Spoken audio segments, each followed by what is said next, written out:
কৃষি গল্পের পক্ষ থেকে আন্তরিক সালাম অভিনন্দন।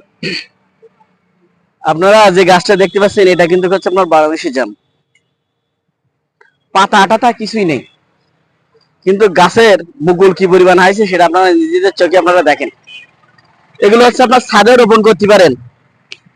আপনি অনেক টেনশনে আছেন, আপনার টেনশন দূর করতে গেলে আপনার যদি বাসার ছাদে হচ্ছে এরকম অসাধারণ গাছ যদি থাকে, আপনার হচ্ছে 80% টেনশন আপনার দূর হয়ে যাবে এই গাছের দিকে তাকাইলে। কারণ এই গাছে যখন হচ্ছে আপনার ফল হচ্ছে ফুলে থাকবে, তখন কিন্তু হচ্ছে আপনার টেনশন সব আপনার দূর হয়ে যাবে। যে অসাধারণ গাছের যখন ফল আপনি দেখবেন, আপনার কিন্তু টেনশন ফ্রি হয়ে যাবেন তখন। তাই এই অসাধারণ গাছগুলো নিয়ে আপনার বাসার ছাদে লাগান। এই মুকুল সহ গাছগুলো হচ্ছে অর্ডার করলেই কিন্তু আপনারা আমার কাছ থেকে পেয়ে যাচ্ছেন মুকুল সহ। তাই এই অসাধারণ জাম গাছগুলো পেতে হলে আমার স্ক্রিনে দেওয়া নাম্বারে যোগাযোগ করলে আপনারা কিন্তু 64টা জেলায় গাছগুলো কিন্তু আপনারা আমার কাছ থেকে পেয়ে যাচ্ছেন। তাই